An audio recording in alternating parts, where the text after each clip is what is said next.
All right then. Hello, willkommen, bienvenue. It's time for another Amish Inquisition episode 410 on Sunday, the 8th of February, 2026. I'm Phil. And I'm Matt. And tonight we're very happy to be joined by author, researcher, and educator. Oh. I'm going to add. Yeah. Gloria Moss. How are you doing, Gloria? Are you reading me? I am, yes. And it's great to be with you. We're very happy to have you. Thanks for sharing your time with us tonight and hopefully opening some eyes and enlightening us on 1666, this tumultuous year of various, era, I suppose. That whole era and like the 50 years either side of it are kind of incredibly important for British history, or as we're led to believe. So I'm very excited to have you come and talk about it. But I think before we get into the weeds on 1666, could you tell us about this conference that you've got coming up? Oh, yes, we've got another really exciting questioning history and questioning science event coming up on the 13th to the 15th of March. And yes, you've got the flyer there. We've got some very exciting speakers. We've got Mark Devlin talking about predictive programming, and then questioning history. We've got Guy Anderson, who I think you had on your show very recently, talking about Tartaria and the one of the resets under Tartaria. And then we've got Dr. Samus Manigich. You might know his name. He discovered the Bosnian pyramids and with no help from any national authorities, organized their excavation. And he'll be bringing updates on the latest. And you probably know that there are amazing tunnels underneath these 30,000-year-old pyramids, which have extraordinary healing frequencies. And then, if I can mention myself, I'll be talking about the Great Plagues, which go all the way back to the 10th century BC. And we've all been taught at school that these were caused by rats and the fleas that lived on them. And I'm afraid I don't think it's anything to do with rats and fleas. I'll be suggesting that it's more in the nature of, these were more in the nature of engineered events, which link very, very closely with COVID.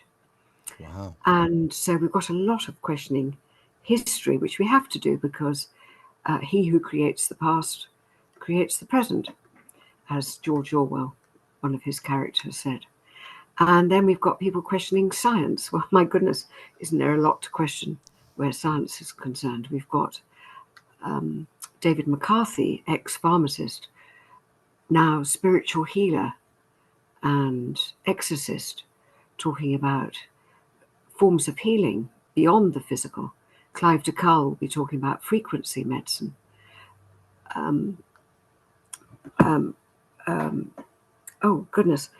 We've got Ruth Milner talking about the power of red light therapy. And I must say, I've actually tried that myself. I've got sometimes bad back problems, and I find that the red light therapy really helps. You'll be coming along with lots of gizmos that we can try and buy if we want. I mean, that's become quite mainstream because isn't the Premier League footballers now using red light therapy? Yeah, I've seen it. Yeah, I've seen red light therapy. Really? Yeah. And Heather Rainbow will be talking about the power of the mind to heal. And I mean, that may sound extraordinary, but she'll be explaining how that works. And if people are interested in finding out more, then that the email to go to is Learning Holidays, because that's what it is. We're in a lovely hotel with wide awake people for 2 or 3 days, however long you want to stay. You don't have to stay for the whole thing. A lot of people do, but you don't have to. And so it's Learning Holidays at protonmail.com. And just email and we'll send you details. Fantastic. And there's links in the show notes and the episode description as well for the website, truthuniversity.co.uk, and your Substack. It's Substack, isn't it? Oh, thank you for mentioning that. Substack, completely free. Just go to truthreports.substack.com and you'll find articles there. On Tartaria, there's one article fairly recently questioning crystal palaces, who actually constructed those.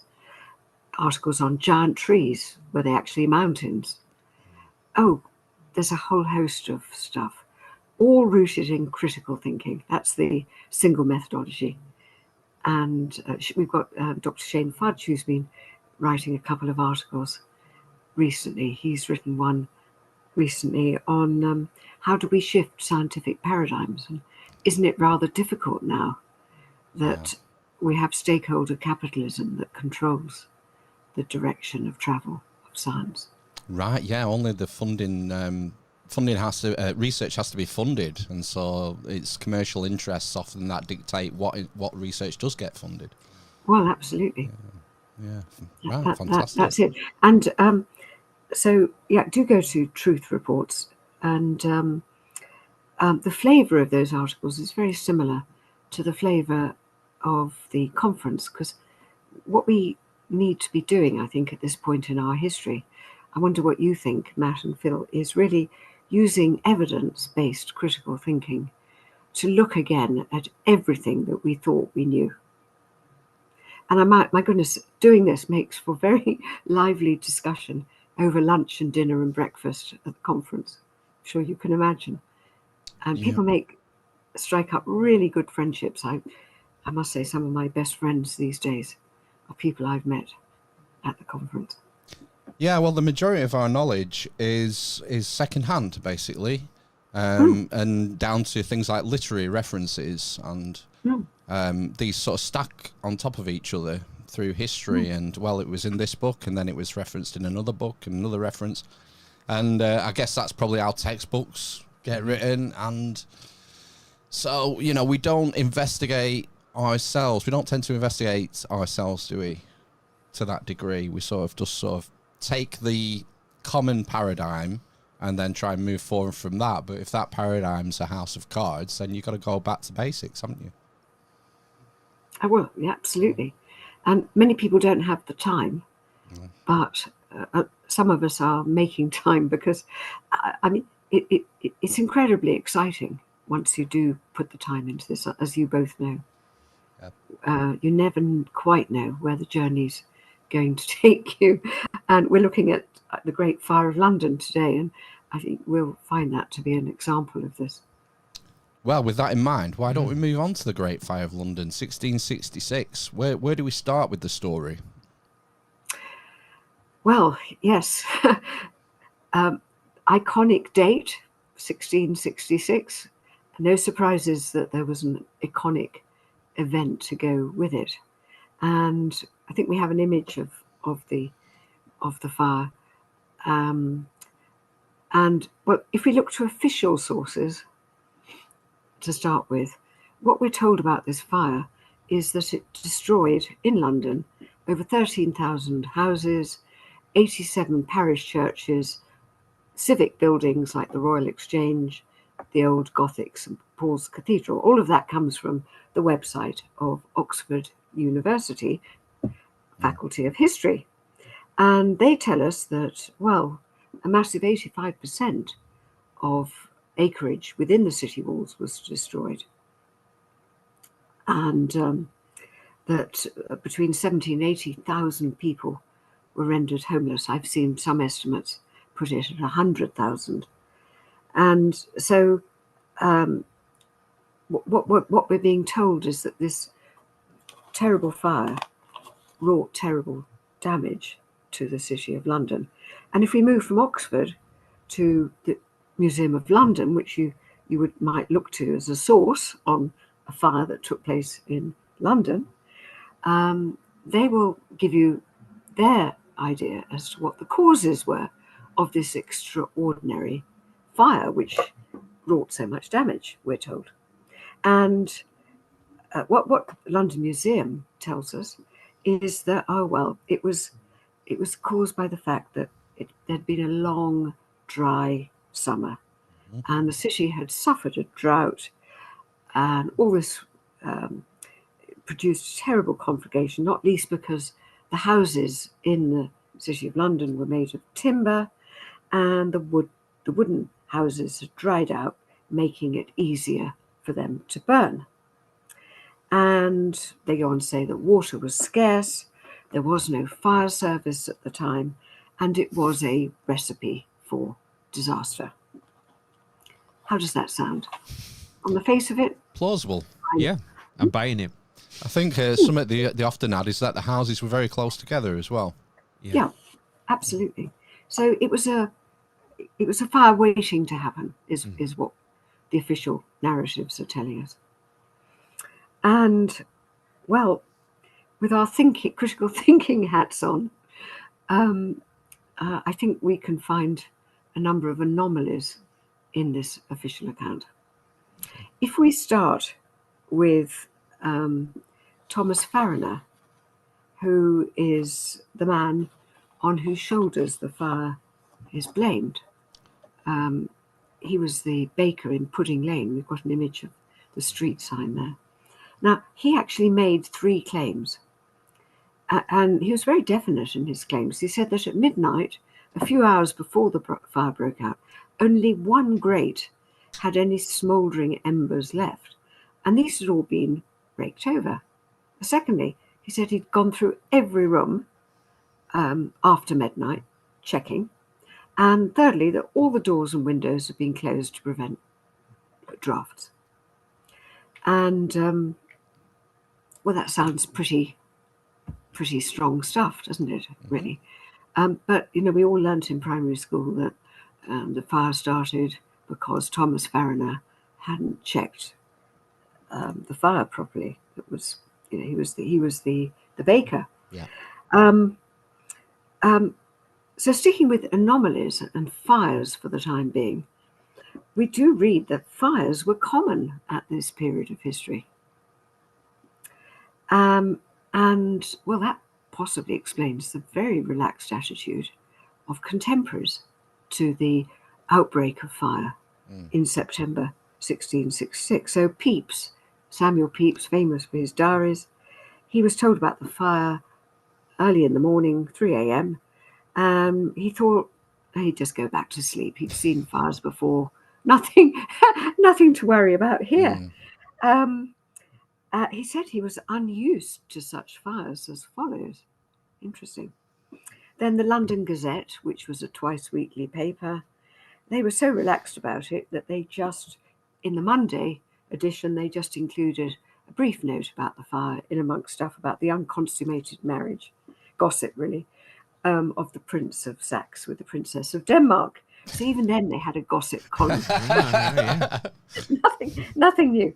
And then I did a bit of digging, metaphorical, and I found that there was a fire in London in 1633. Right. Also a time of drought. So you might think, given what the London Museum is telling us, that, oh well, fire in 1633 plus drought, that would produce a fire of similar proportions to that in 1666. But no, this fire only destroyed a third of the fires that were destroyed just on the first day of the Great Fire of London, 1666. And then, what do you think of this? In 1979, archaeologists excavated in Pudding Lane, that's where Thomas Fariner's bakery was, archaeologists excavated the remains of a burnt out shop very close to Thomas Fariner's bakery. And what did they find in the cellar there? They found the charred remnants of 20 barrels of pitch, i.e. tar, a substance that burns extraordinarily easily and would have helped to spread the fire. And that wasn't the only thing they found in that shop. You just showed an image. Yeah, I jumped the gun, sorry. Yeah, no, it's great that you have it, of melted pottery. That, believe it or not, was pottery at one point. And investigations of this melted pottery revealed that it must have burnt at 1,700 degrees centigrade. Well, that's an extraordinarily high temperature. That might even melt steel beams. Yeah. Not quite. Certainly I mean, warp them, wouldn't a it? typical campfire burns at 600 to 1,000 degrees centigrade, Right. not the 1,700. Wow. So, what the heck was really going on here? Was something being done to the pitch in the cellar of the shop near to Thomas Farriner's bakery? Well, let's move on to other anomalies. The wind. Well, I don't know what most people think if they hear this, but you can read accounts from people at that time saying that the fire actually leapt the River Fleet and the Thames. So it went from the north of the Thames down to Southwark, south of the Thames. I mean, Thames is fairly wide, I believe. And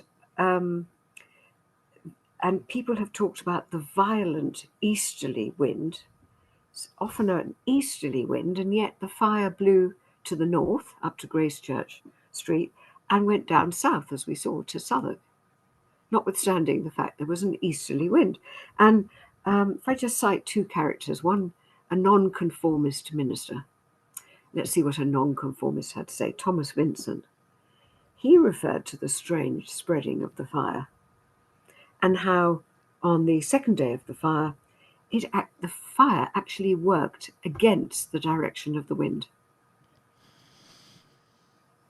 Strange, no? Yeah, very. Yeah. And I'm quoting his words. He said the fire wrought backwards strangely against the wind as it moved towards Tower Street. So we've got an easterly wind, and the wind is blowing towards Tower Street, which is in the east of London.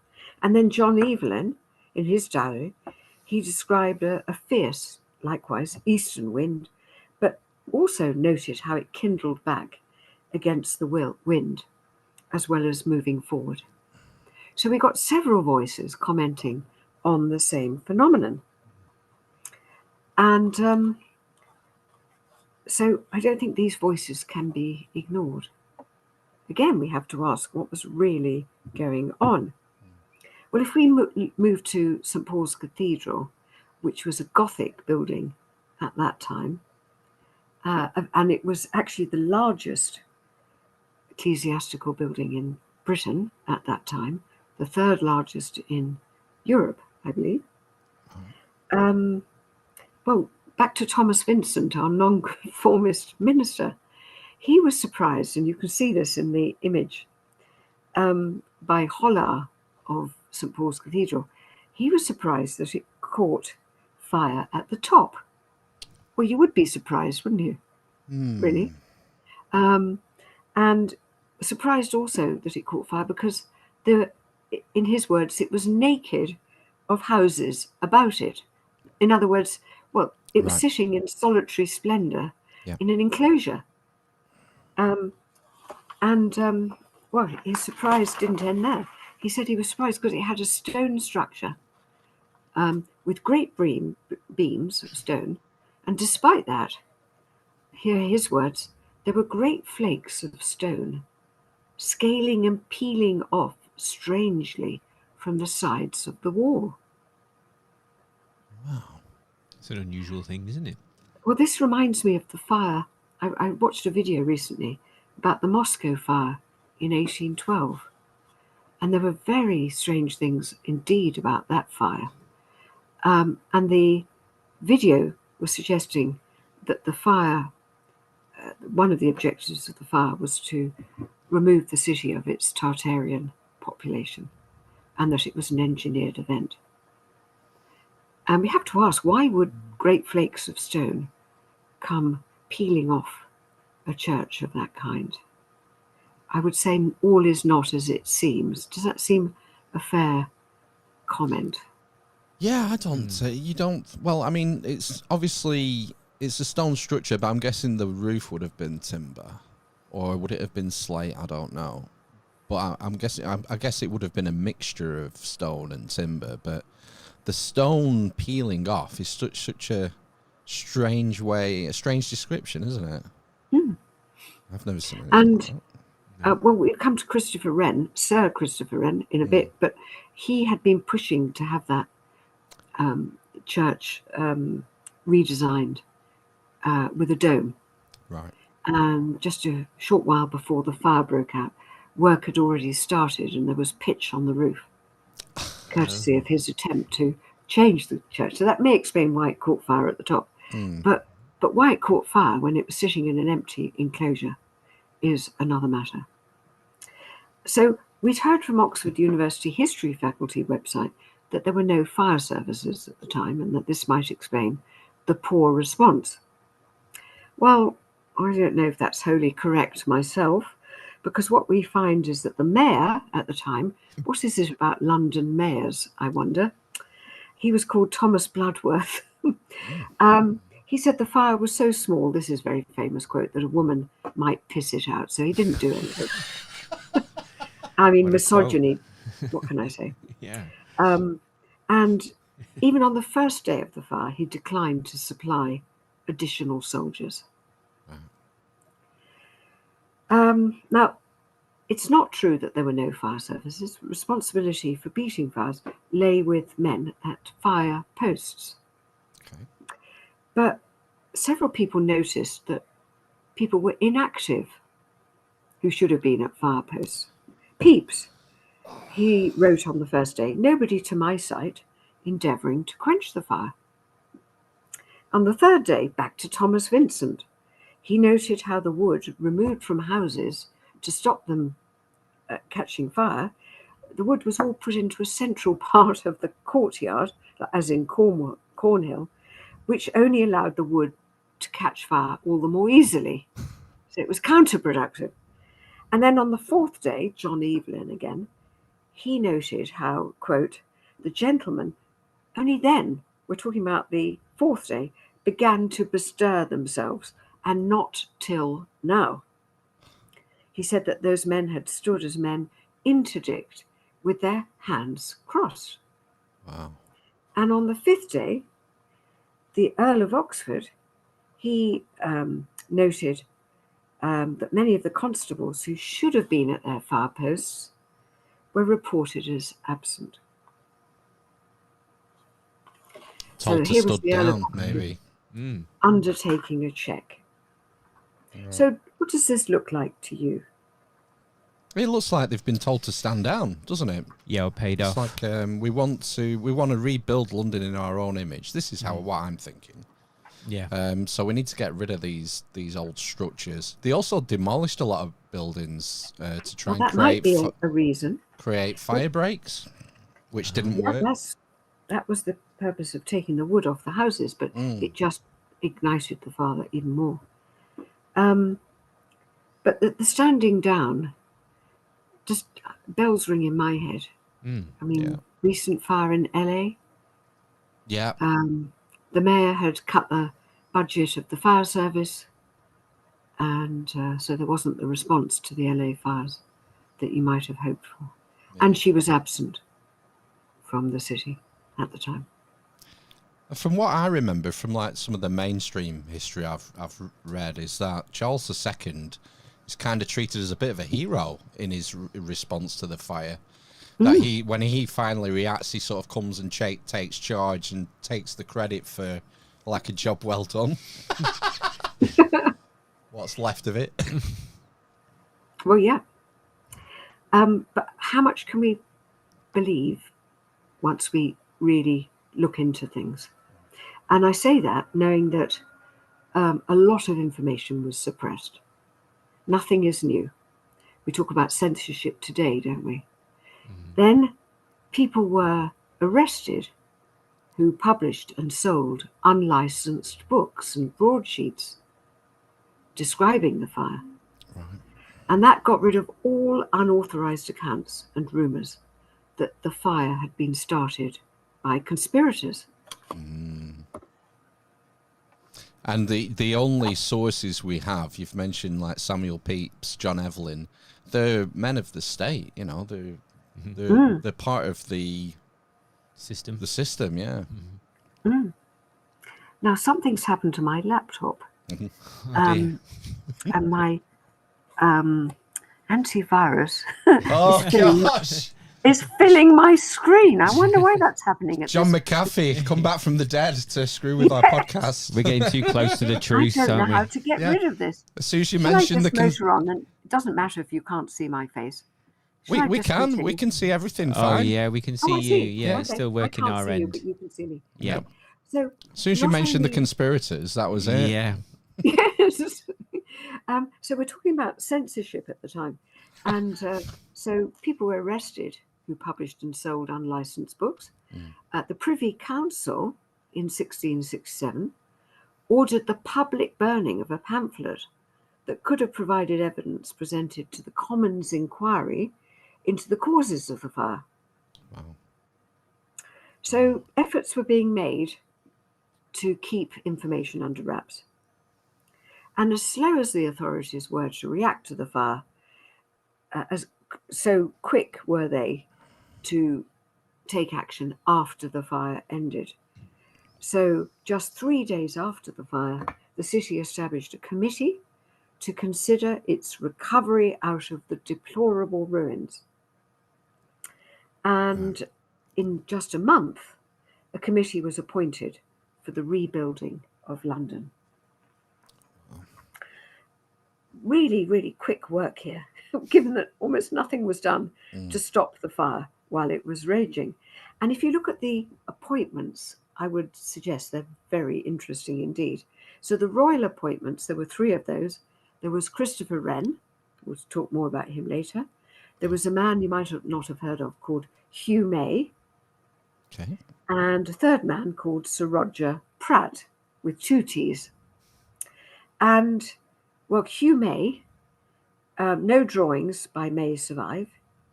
And if you look to see what training he had as an architect, well, he had none, short of travelling to Holland with the Duke of Buckingham and seeing Dutch building.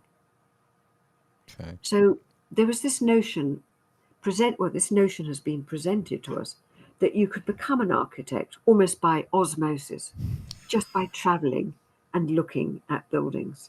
Right.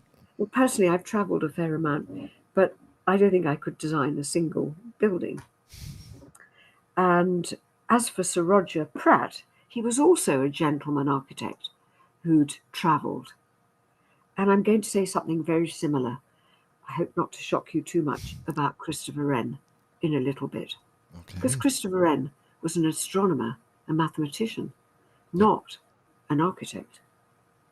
So those were the royal appointments. And the city appointments, there were 3 again. There was a man called Robert Hooke, who, well, he's known as a scientist. He created mechanical machines, and he was a friend of Christopher Wren from Christchurch, Oxford, but not an architect. There was Edward Jarman, who was a surveyor and originally a carpenter. And then finally there was Peter Mills, who was a surveyor and trained bricklayer. So these are the 6 men who were appointed to oversee the rebuilding of London. They were charged with surveying the damage and promoting methods of rebuilding. Well, you might find that a bit surprising that people were appointed who had very little, if no, experience of architecture. What on earth was going on here? And what was the real cause of the fire? We've already talked about the tar that was found in the basement of a cellar.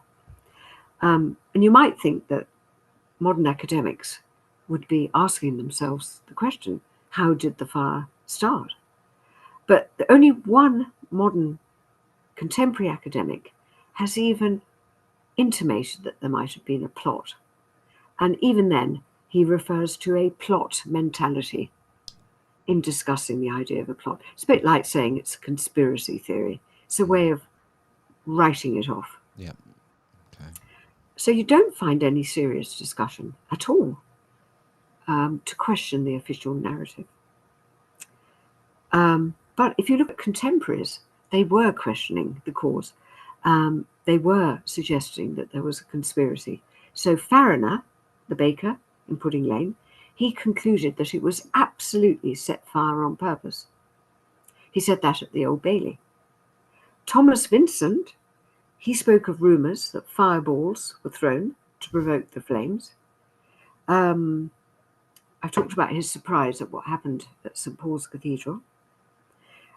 He talked about a papish plot, and also suggested perhaps the French were part of it. But hey, would you believe it that on the day before the fire, something very interesting happened? There was a company called the New River Company that had created a canal that diverted river water into a reservoir in Islington. Now, that water could have been extremely handy in putting out the fire. But what happened on the day before the fire, on the 1st of September, because the fire broke out on the 2nd, the newly appointed trustee of the river company, a man called John Gaunt, he turned off the water supply, locked the door, and took the keys with him. What do you think of that? It's another coincidence, isn't it? Yeah. Sounding more and more like a plot every 5 minutes. Yeah. It's like the gunpowder plot. We need a similar name for the Great Fire. The Great Fire Plot. Yeah. The Great Fire Plot, exactly. Mm-hmm. So because people didn't have access to the water in the canal, in the reservoir, they had to use old-fashioned buckets. Yep. Form a line, get the water from the Thames. Obviously, that slowed down the attempt to put out the fire. So if we're looking at a plot, and there were plenty of rumours at the time, cui bono, we have to ask, I think. And, well, the time that we have, I'd like to suggest that there could be four benefits, if you like, for perpetrators. Okay. The first would be for the landlords, because at the time, a law was in place and it was renewed even after a Frenchman, Robert Hubert, was executed for the crime of starting the fire. At the time, landlords put the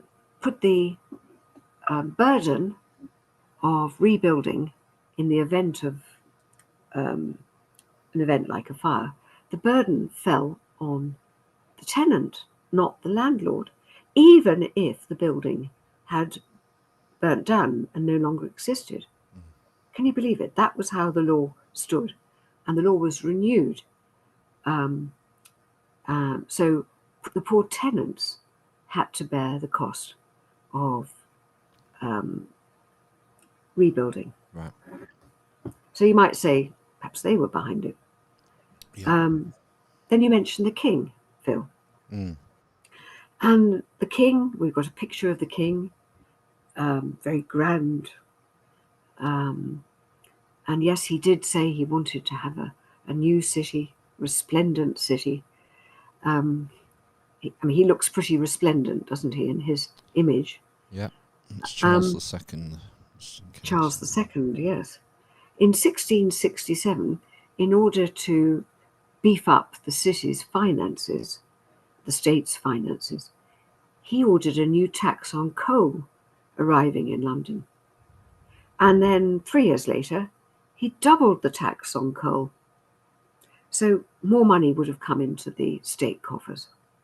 And not just that, we know that a very special act was passed in 1666. Well, it was actually in the parliamentary year 1666-7. It was the Sestuy KV Act, the Man Who Lives Act. And a couple of sections of this act are still in force today. And what it did, this act, was declare that everybody was lost at sea and presumed dead. What? And and we're still left with the legacy of that in the form of the straw man. You know, the idea that the legal fiction name that's the dead entity. It's like you find on a tombstone, isn't it? The all caps name. And the legacy for that goes back to this Sestri KV Act, which declared everybody dead and lost at sea, unless they proved that they were living. Not so easy. Somebody put in an FOI request a few years ago. How do you prove that you're living? And the answer from the Ministry of Justice came back, you just go through the courts. Not so easy to prove. So the king benefited in many ways, you might say. And what about the insurance industry? It's fascinating, I think, to know that the insurance industry arose on the back of the Great Fire of London. And it was first established in 1680 with the company known as the Fire Office, established by Nicholas Bourbon. And then other insurance companies followed, so that by 1690, 1 in 10 houses in London was insured. 1 in 10. And now it's mandatory, isn't it? Yeah. Pretty well. And I tried to claim on my insurance last week, actually, my house insurance, Good luck. because my radiator had leaked and caused damage to the carpet, which I had to replace. And the insurance company said that I could claim, but that my perfect no claims bonus, standing at 9, I've never claimed on house insurance in my life, would go down to 0 if I claimed. Yeah, and there'd be a big excess, presumably, as well. And there was a big excess of 500. So did I claim? No. So I thought this was a bit of a scam. Yeah, you're not wrong there. Yeah. It's one of the oldest scams going, insurance, isn't it? It Yeah. is. Money for nothing. Yeah. And now we're saying cui bono. Let's consider Christopher Wren. Okay. And there's a nice portrait there, or perhaps not so nice, I don't know, of Christopher Wren. Can you see that one? Yeah, I'll pull it now. There he is. And I don't know if you notice anything about his fingers and the position of his fingers. Oh, very dainty, isn't it? Very dainty. And he's got 2 fingers together, Oh, here, yeah. which is the sort of horns symbol. Oh, Apparently. he's an Iron Maiden fan. Some people say he was a master of a particular fraternity. Oh, I don't think there's any doubt about that. Oops, are you still there, Gloria? Oh, no. Oh, yes, you just That froze. he had such a prominent role, we're told, in the rebuilding of London, because what we know about him is that he was a mathematician, astronomer. And I say that because he'd been a professor of astronomy at Gresham College in 1657, and then a professor of astronomy at Oxford University in 1661. And before the fire, he'd only had 2 commissions. Okay. And one was the design of a chapel at Pembroke College, and they've got a nice image of that, both the exterior and the interior of Pembroke College, University of Cambridge. Yeah, there it is, yeah. And now that was a commission, I think we call this nepotism, that came from his uncle, the Bishop of Ely. That'd be Matthew Wren, no doubt. And now it's interesting, this building. Here's a man, Christopher Wren, who's a mathematician, astronomer, no background in architecture. And somebody who worked in the Cambridge University archives called Peter Meadows, in 1994, he wrote the fact that in their archives, they have no drawings in Wren's hands, no letters, and no building accounts. And there is one drawing, and Peter Meadows, the man working in Cambridge University archives, refers to the awkward execution of one drawing by Wren. Those are his words. Yeah. Awkward execution. And then the second building that his name is given to, a magnificent Sheldonian Theatre in Oxford. Just before we move on from, was it Pembroke College? You got to point out the floor here, the checkerboard floor, and we all know what black and white. what that relates to. Yeah, good point. Excellent point. So what was the next building? Not Well, the Val de Gras, the Theatre. Sheldonian. Here we are. Yeah. Now this is a very important building today because it's where graduates get anointed as graduates, if you know what I mean. Oh. And I went there on one occasion to support a family relative who was graduating, and they intoned, some very senior person at the university, that this magnificent building we were sitting in was the work of Sir Christopher Wren. Right. And it's quite some building. I mean, the second image shows the unsupported ceiling in this building, one of only 2 in the whole world. Wow, that's amazing. Look at it. And the history is rather strange because, well, what we can read, and this is going back to what you were saying, Chris, about we read stuff, but we don't always check whether what we're told is correct. And we read that Mr. Bird, like the animal, is said to have made a model, shown it to the Royal Society, and the model was made to Wren's specification. But there is absolutely no evidence of these facts, and certainly the model has not survived. Right.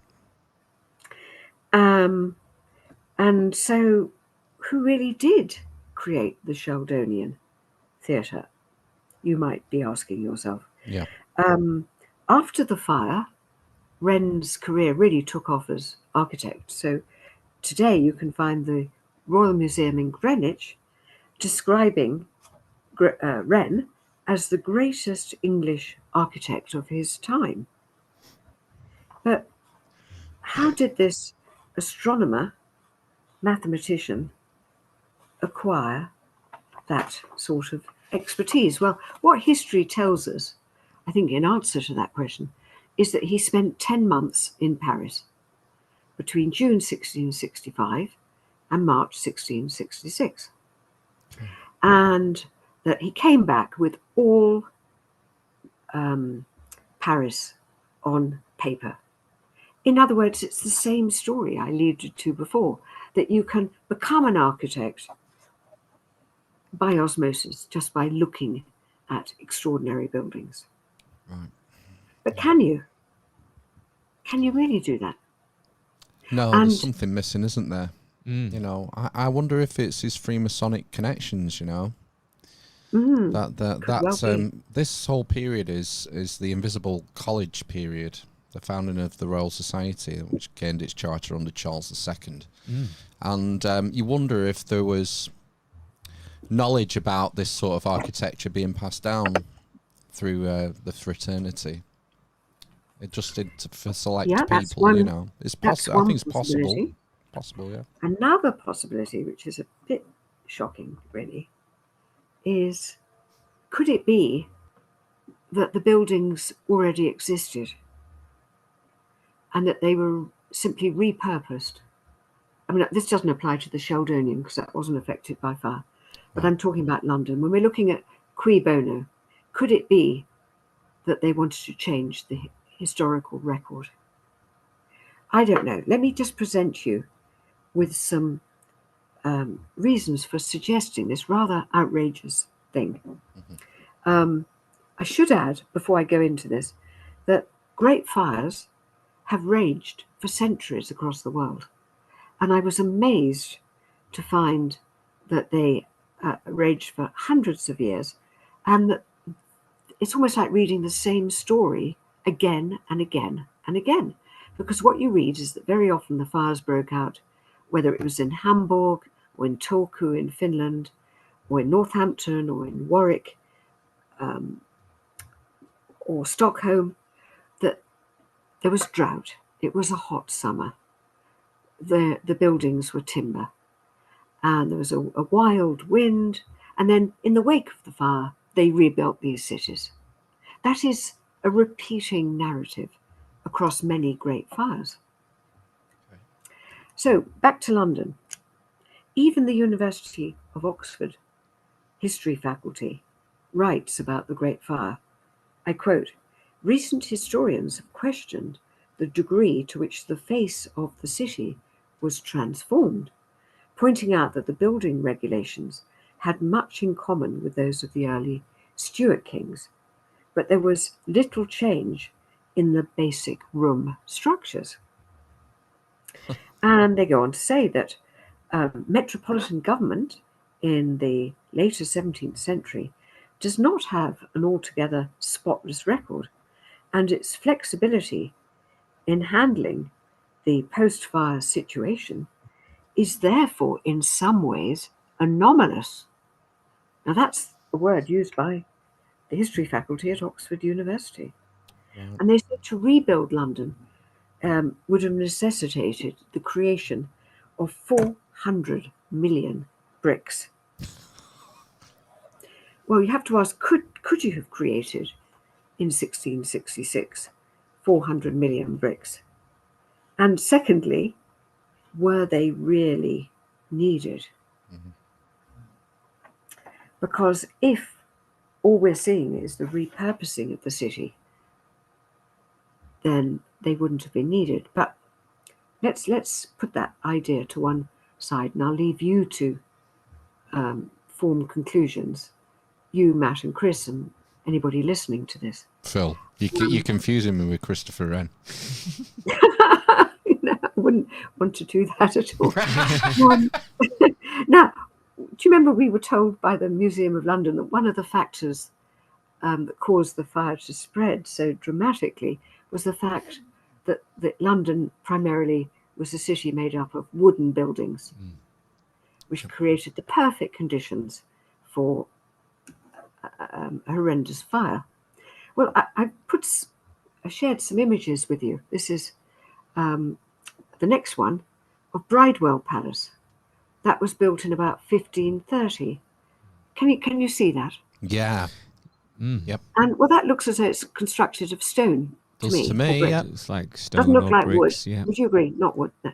Then the next image is a building that survived the Great Fire. Wow. This is Christ's Hospital. It's the Whittington Library, built in the 16th century, and it survived the Great Fire. Does that look as though it's created of wood to you? That's totally stone. That's and stone, you've got brick chimney stacks on it. Yeah. Yep. And then St Thomas's Hospital. I'm sorry, I can't see what's on the screen. It's okay. I'm Being following. blocked by this. Let me see if I can. I'm frightened of clicking the wrong thing. Let me just see if I click this. See if this helps. Oh, I'm back. I'm back with you. Good. Now that really looks like stone to me. Yeah. Totally, yeah. That was the original St Thomas's Hospital. And brick chimneys again. Right. So so supposedly this version of St Thomas's was this rebuilt? Do we know? Or? Well, they tell us it was rebuilt. I'll come to that in a minute. Right. Okay. Now the next building, pre-fire. These are all pre-fire. Right. Is a famous building, banqueting house, from 1620. Does that look like wood to you? Absolutely not. No. That is a stone building. Yep. And notice the balustrade at the top. Okay. I have found in my research on stately homes and looking at whether these might have been Tartarian, that a signature element in their design is always the balustrade at the top. And highly ornamented, this building. The two images, there's the photograph, and then the second image is a painting. Oh wow. Yeah. Oh, this will be so this is a later. This is That's like a a later Napoleonic, or this is Yeah. like Regency period, judging by these uniforms. Yes. Wow.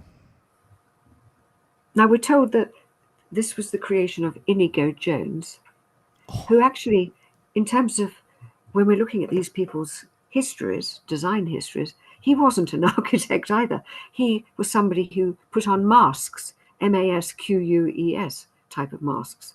But suddenly he's transformed into an architect after another grand tour. And then the next final building is Shaftesbury House. I found it doesn't survive, it doesn't exist anymore, the next image, but it was pre-fire.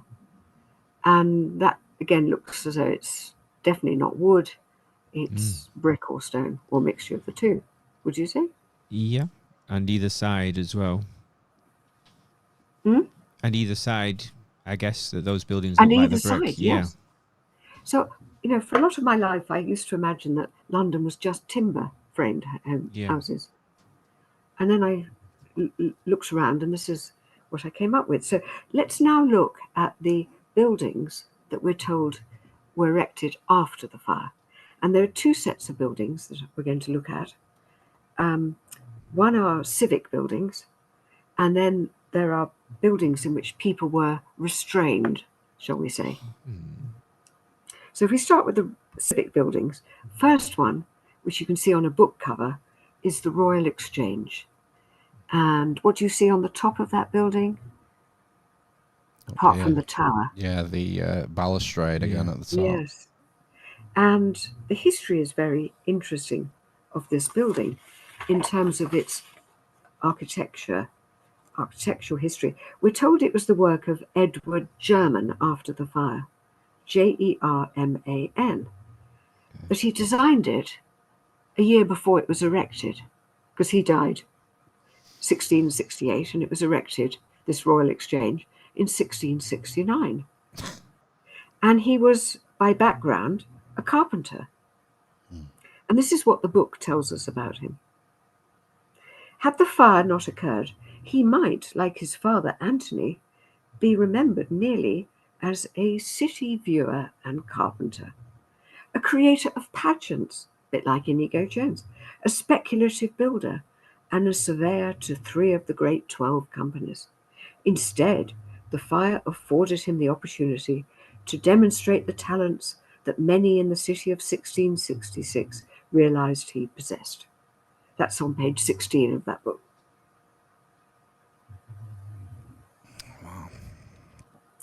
Well, I don't know if you find that convincing. Let's look at the next building that we're told was rebuilt after the fire, and it still survives, and very beautiful building it is too. It's the Apothecaries Hall. Also, we're told the work of Edward German, the carpenter. And then you can see, that's the exterior. The next image shows the magnificent interior of this building. Stunning. And then the next building, Mercer's Hall, I've given you several images of this one. Mercer's Hall. Again, we're told it's the work. Just the one image. That's the work, we're told, of Edward German. We've got that balustrade again at the top. Oh, yes. There. Yes. So this, so this is a one that's supposed to have been built after the fire. Yeah, these buildings I'm showing you now are all buildings we are told were erected post-fire. Okay. So the first buildings we've looked at now were the work of Edward German, the carpenter. Yeah. Okay. Let's move on to the next one, Tallow Chandler's Hall. Again, we're told was built after the fire. And there's several images of this one. Oh, wow, look at it. It still survives. Oops. Interior, next picture. Magnificent. Look at the ceiling as well. The decoration. Yeah. Yeah, it's a lot of work, isn't it? It's like my front room. And I think there may be another image as well. We've got the fireplace here. Ah, yes. Before we get to the fire, we're told, this is what we're told on their website, that it was probably designed by the company's surveyor, Captain John Keynes, under the guidance of the surveyor and polymath Robert Hooke. Well, do you remember I mentioned Robert Hooke earlier, who liked creating mechanical things? He wasn't an architect. No. This magnificent building, we're being led to believe, was created by the company's surveyor, Captain John Keynes. Okay, well, let's move on to away from these civic buildings to buildings where people were restrained, to use a polite word. They were kept in chains, probably, in these buildings. Here, what you're looking at here is Bethlehem Royal Hospital, which we're told was built after the fire and was the work of Robert Hooke. He was another one of these names. Oh, I've just mentioned him, haven't I? Robert Hooke. Now, there are two images. There's that one that you're looking at now, and there's the second one showing the grand formal gardens with tree-lined promenades that he included. An incredible scope of a building for an insane asylum. Well, quite. And it's 540 feet long. And we're being asked to believe it was created by Robert Hooke, who had no architectural background, and that it was created. How many years do you think it would take to create this Tuileries look-alike? It was, we're told, constructed to look like the Tuileries Palace. Yeah. It was known as Bedlam, wasn't it? That's where we get Bedlam from, Bethlehem Hospital. Yeah, absolutely. We're told it was built start to finish in 3 years flat. Wow. 3 years? Yeah, like the pyramid. And we're also told that while this was underway, Robert Hooke, remember he's the man who liked to create mechanical instruments, he also found time to create the next image that you can see of the Royal College of Physicians. Right. Yeah, seriously. So he managed to slip that in at the same time. So we're told. Now, if we go back to the Bethlehem, that doesn't exist anymore, that, unfortunately. Now, if we go to back here,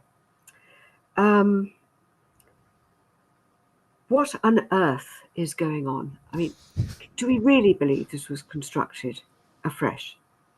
I mean, could it have been constructed in 3 years flat? I mean, that seems nuts, and it also seems nuts to go to this length for an insane asylum or hospital. Right. It just, it beggars belief, to be honest. Well, the other thing is all the other projects that were running at the same time. Where are all these masons coming from to build all these buildings? And the simultaneously. Yeah. You mentioned the materials. What about the manpower and woman power? Yeah, did you say good point. 100,000 died in the fire? Was that the estimate at the beginning that you mentioned? Sorry, I didn't catch that, Matt. Sorry, I was just asking, did you say at the beginning of the show that you thought it was about 100,000 people that died in the fire? Well, homeless, rendered homeless. Oh, right, okay, sorry. Homeless, right. And, well, there's a website called the Historic Hospitals website. And you can read there the following words. Although Robert Hooke, it says, presented 2 ground plots and a model of his intended asylum to the governors before building work began, no plan has ever come to light. They just made it up as they went along. It's interesting you should say that. That's sort of my feeling too. And that was a meta comment. Now, what was going on? Did this building exist already? Did they simply repurpose it, as with all the other buildings, and put contemporary names as the designers? Are we looking at Tartarian buildings that are given a facelift purely in terms of their architectural history? That's what I'm wondering. Now, who was being put in the Bethlehem Royal Hospital is another question, because I came across a reference, and I wonder what you make of this, to the fact that it contained an assortment of academics, musicians, and poets for whom the stress of life had proved too much to bear. That just sounds like gaslighting to me. Yeah. Were these people the relics of an older civilization who were being airbrushed out of society at the time? Much as one reads in the 19th century about asylums taking in Tartarian people. You might have come across that, maybe. I don't know, Guy Anderson talked about that. But there are several commentators who suggest that some of these magnificent buildings in the 19th century were commandeered as asylums for the remnants of this older civilization. Could it be that we're looking at this at a much earlier date, and people haven't talked about this until this point? And what do we know about the Tartarian civilization? If we look at the buildings, they had enormously large doors, didn't they? If you think about cathedral doors, far higher than any needed for the people of today, for example. Well, if we look at a painting of one of the inmates of Bethlehem, I think that may be the next image. Yeah, you can see a man, he's got shackles, doesn't he, on his arm and leg? And this is an image of Bethlehem Hospital. Does he look of above average height to you compared to the folk around him? He looks like a large gentleman. He does look, he looks pretty gigantic.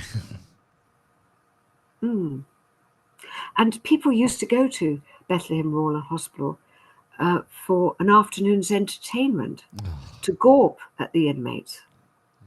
Wow. And I've wondered whether, you may think this is fanciful, but would people really spend a precious afternoon looking at people who had mental health problems? Or were they perhaps looking at people from a different civilization? I mean, this looks like there's two ladies in the centre there with a fan who look more sort of upper crust, like they may be not eavesdropping is the wrong word, voyeuristically.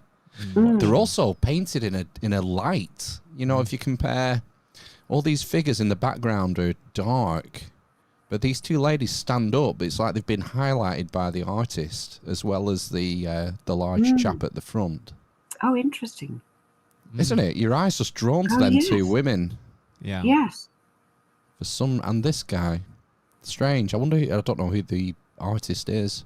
What's going on with the woman in the left with the dunce's hat? She's whispering something in her ear.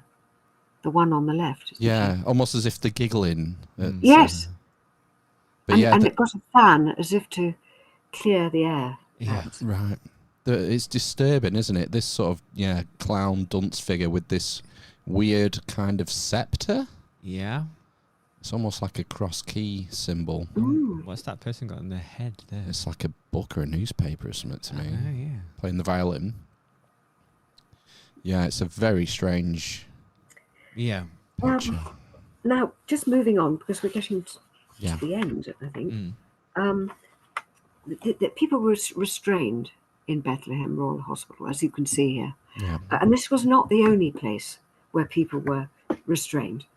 Newgate Prison, which we're told was affected by the fire and allegedly rebuilt by, guess who, Christopher Wren in 1672, people lived there in horrendous conditions. It was the case that people who were deemed to be traitors would have their estates declared forfeit to the crown. And if the traitors, shall we say, confess their treasons, then their estates were taken away. So I've read that inmates would endure agony to protect their families' estates. So what's going on here? People being tortured to give up their estates. Is that the old civilization as well? And a similar story we find in another, served as a prison as well, Bridewell. And Bridewell existed as a palace in Henry VIII's time. He took it off Cardinal Wolsey, and it had a grand processional staircase that actually issued onto the apothecary's hall that we looked at earlier. Right. And its purpose was transformed in the 16th century under the short-lived King Edward VI. It was offered to the City of London for the housing of homeless children. It was to be a house of correction that would offer training and help. Well, help in inverted commas. It would help the inmates find work. Now, question, how come there are all these orphans appearing in the 16th century? We know that in the 19th century, after mud floods, what we think that children were separated from their parents. The parents might have been put in asylums because they were beyond re-education, whereas the children might be put into factories, onto farms, as slave labor. Was something similar going on in the 16th century? I think we have to ask, when we hear that this palace was given over to housing the homeless children. Where did all these homeless children come from? And they were providing training, basically putting the children into slave labor, teaching them spinning, and apparently this was a new idea at the time, helping them into work. I mean, it's not new today, but then perhaps these people didn't have to work, earn a salary. I mean, what we read about Tartarian civilization is that energy was abundant and free. Maybe people didn't have to work. Now, this Bridewell in the 16th century was jointly administered with Bethlehem Royal Hospital that we looked at a little while ago, with the Bridewell governors overseeing both. So could we have had the children in one building and the parents in another? Who knows? Bridewell also had a judicial space. It wasn't just a prison. There was a whipping post, and people, I read about women prisoners who were wrecked by the whipping post. And in 1609, an act was passed to establish Bridewell prisons countrywide. I mean, this was a part of British history I was wholly unaware of. And then in 1618, Bridewell actually sent children to the Virginia colonies, sent them away from this country. Wow, so where are these orphans coming from? You think of that period like, well, it's like the reign of Elizabeth I as, I mean, relatively stable, seen as almost a bit of a golden age for the British. Okay, there's Spanish Armada and foreign interference, plots against the state, war, the papists getting persecuted, but I can't think of like major disasters or pandemics or anything like that really going on in that period. It makes you wonder where these orphans are coming from.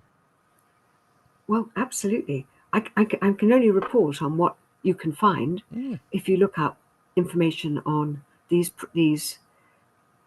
what should we call them, prisons, because that's really what they are. Yeah. Bethlehem, Newgate, Bridewell, and Christ's Hospital was another one. It's a school now, it's an independent school, but that housed mainly orphans. So where were they coming from?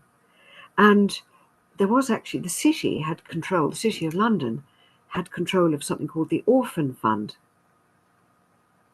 Okay. And to give you a sense of its size, the city was in 1694, £500,000 in money of that time in debt to the Orphan Fund.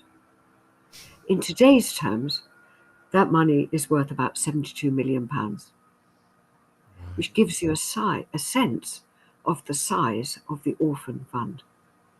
There must have been a lot of orphans. And they put the money from the surviving mother, usually, that the father would have been deceased or off the scene, was put in this Orphan Fund. But the City of London actually took most of it for the rebuilding of London, so-called rebuilding of London. Right. That's a lot of money. So, what do we make of all of this? There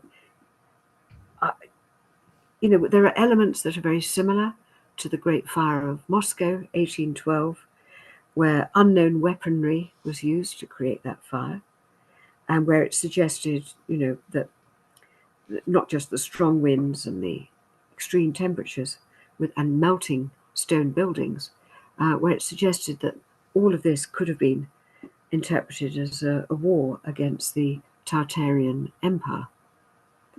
And there seem to be parallels with the Great Fire of London and this fire of Moscow in 1812. And I talked about the numerous parallels across many other parts of the world where fires raged, be it Stockholm, Turku in Finland, Hamburg, and then later on Chicago, San Francisco, and so on. Mm-hmm.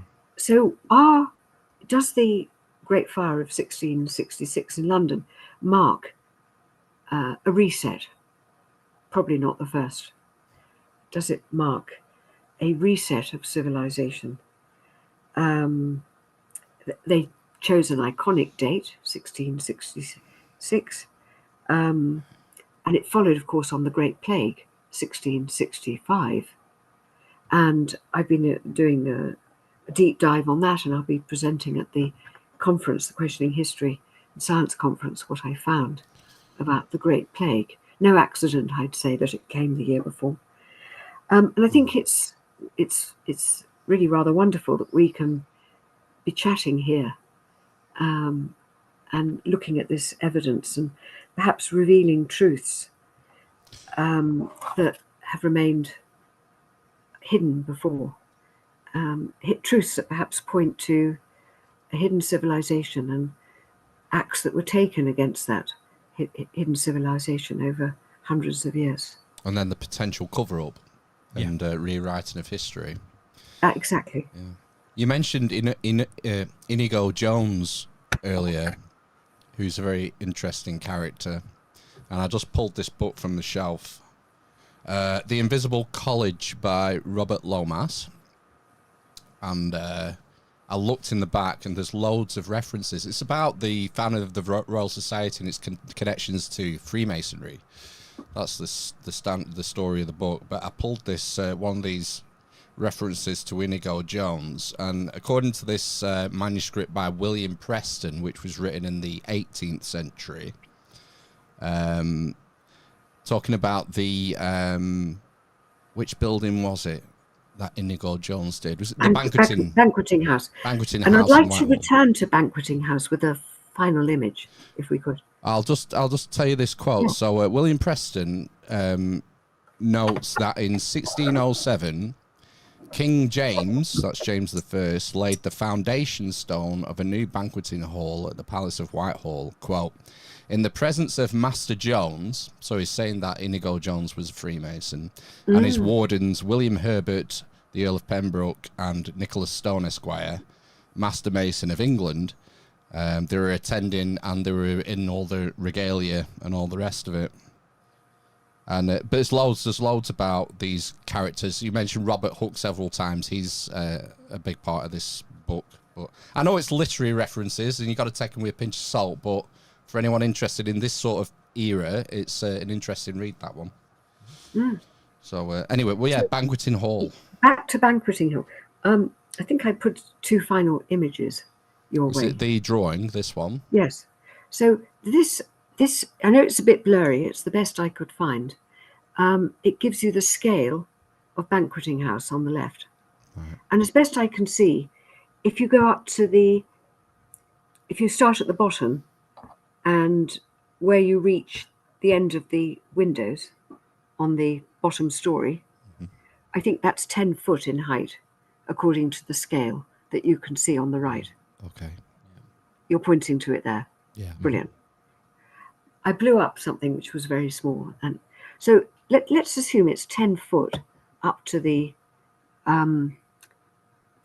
stone above those windows at the bottom. Okay.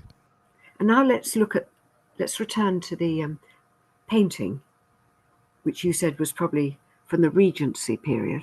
Yeah. And let's imagine the height of the people walking next to that bottom level of the banqueting house. Remember, it's 10 foot in height. that lady and gentleman that there, Yeah. if that's 10 foot in height, how tall would they be, do you think? Like 8 feet? Yeah. Yeah. Wow. So question, Interesting. you know, I've looked at other paintings to see whether we can discover the height of people in the past relative to Right. buildings that have survived. And I find this quite often, that the people turn out to be considerably taller than they are today, which would be consistent with this older civilization. But who knows? All we can do is, as we've done today, really, engage in evidence-based critical thinking. Yeah, exactly. Yeah, I was just interested in those. In the drawing, it looks like there's steps there, almost going up to the wall. And then I was just looking at the modern photo, and it's like totally obscured by the road, isn't it? You can't Yes. even see that No. part of the building anymore. And we're told that Rubens, the famous artist, he Right. designed the amazing painted ceiling in Banqueting House, but that he suffered from gout. He used to send the painting from where he was based, which was outside of Britain, and he was too ill to actually see his paintings in situ. Well, did he really create those paintings? Right. know. Exactly. Yeah. Yeah. You Um, see, if you read a reference, you would imagine that he actually did it, that he actually painted the ceilings, but He phoned it in. he phoned it in. Subbed it out. I just think we need to ask questions about everything. Yeah, exactly. That's and see where those questions take us. We may not have definitive answers, but we may have enough answers to be able to call the official story into disrepute. And if you want to read more about the Great Fire of London, then you'll find in the book on the right, which I wrote with Catherine Armitage, on critical thinking, the power of critical thinking. I've written quite a lot about the Great Fire of London in that book. And you'll find, again, quite a lot in the book on the left by the secret professor. It's called The Dark Side of Academia, How Truth is Suppressed. There's quite a lot there also on the Great Fire of London and much else besides. Oh, wow. John Hamer and Tess Laurie doing forward and afterward. That's cool. Yeah, I mean, Tess Laurie writes that the academic system is rotten to the core, to use her actual words. And both of these books are published by Truth University Press. Right. And you can find them as also a third book, which I think is the next image. This book, Plagues, Pandemics and Raging Fires, Playbooks Used in Resets, Past and Present. And that's also published by Truth University. And there's an email below it, which shows you where you can, if you scroll down a bit. Oh, I can't. I'm wondering if I've cut it off. I might have cut that off by accident. Oh, don't worry. I can just say what it is. Yeah. You can get it from Truth University website, which is www.truthuniversity.co.uk. Smashing. Well, the link's in the notes for that anyway, so you can just click on it directly from YouTube or wherever you're listening. Yeah. So, fantastic. do we believe the official narrative as told to us by Oxford University and London Museum and many other organisations beside the BBC, the British Library, etc., etc.? We're dealing with a lot of anomalies, aren't we? Which require investigation. Yeah, there's a lot of strange things going on, isn't it? Like what you're saying about the direction of the wind and and which way that the fire was travelling, the ability of it to cross the river.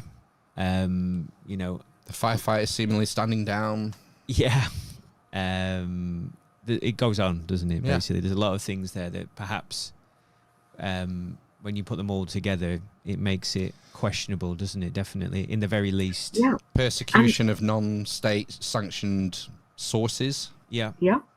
And then I suppose, like what you're saying about the so-called architects, And I don't know, is that the architects in terms of, designing buildings, or the architects of the conspiracy? Architects of Destruction. Yeah.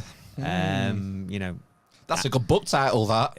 Gloria, Architects of Destruction. Yeah, we'll take Oh, one. yes. Yes. 1% fee.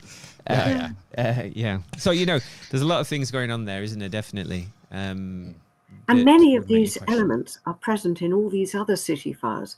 Right. And that last booklet, it actually looks extensively at many of these other city fires, and it shows that there's a repeating narrative: crazy wind, rebuilding after the fire. Yeah. There was very little effort to put out the fire for one reason or another. Yeah. It's not a one-off, this Great Fire of London. Well, unless there's anything else you feel you need to say, I think we should let you go and enjoy what's left of your Sunday. Yes, that's great. It has been fascinating, though. Thanks for joining us. Thank you. Yeah, I think we should wrap up. Yeah. Okay. Links are in the show notes, as we've said. Yeah. Someone, was it Helen in the chat, saying she's near the venue? In Berkshire, was it? Berkshire. Yes. So, yeah, go and get your tickets. Link, click through to the Yeah, website. the venue is near Heathrow, Windsor, Slough, that sort of thing. Right. So it's very easy to get to from most parts of the country and beyond, if you want. One gentleman flying in, I believe, from Ireland, another one from Holland, and it's only 10-15 minutes from Heathrow, and it's accessible on the London Underground, the Elizabeth line. Super. Yeah. Well, this has been great. Thank you very much, Gloria. I hope people follow up with those links and check your website out and sign up to your Substack and all the rest of it. And come along as well. Yeah, and hopefully we can do this again sometime in the future, and maybe you'll have a look at another topic, Yeah, definitely. So that'd be great. Yeah. Right, folks, we shall let Gloria go, and we shall reconvene, me and Matt, in 10 minutes and do some news. Yes, Before definitely. we sign off for the week. Yeah. Okay. Right. Stay tuned, folks. Thank you again, Gloria, and best of luck with the conference. Yes. Thank you very much. All right. Take care. See you later. Bye. Bye-bye. Bye.